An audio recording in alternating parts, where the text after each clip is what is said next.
Hey, Dr. Rick Upchurch here with you again, looking at another Excel tip.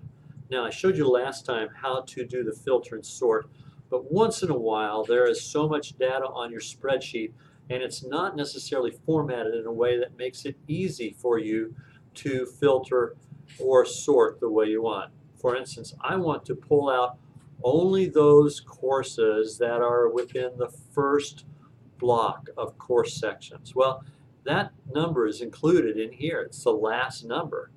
The problem is I can't sort on the last number. And what am I going to do? So here's an easy way to do it. First of all, insert a column. So I'm going to insert a column. Then I'm going to highlight both of these columns, and I'm going to go to Home and make sure they are formatted in general. This is very important because if you don't do that, this won't work. And now I'm going to enter a formula, and the formula is equal RIGHT. It works the same with left as it does with right if you want to pull something off the front end. And I only want to pull something from this screen, this cell, put a comma, and I only want to pull off one character. And so I'll put the parentheses. So I'm going to use the right formula. I'm going to pull something from this cell, one character, and I hit enter. You see, there's my 2. Pulls that off. Now, I want to fill that all the way down, so typically I can come to this little handle that's right there in the corner. By the click, so it's looking like that, double click, it'll actually fill all the way down. So now what I've done is I have actually created another sortable column. So I'll put a title in here, and I'll put this block.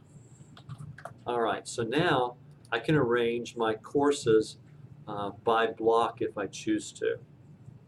So I only want to see, well, maybe I want to see all of them, but I want to go A to Z. So now all of them is arranged A to Z, and I only want this for one campus, Gulfport. And so now I have arranged all of my courses by block. That helps me see what I'm dealing with in any time frame. Hope that's helpful to you.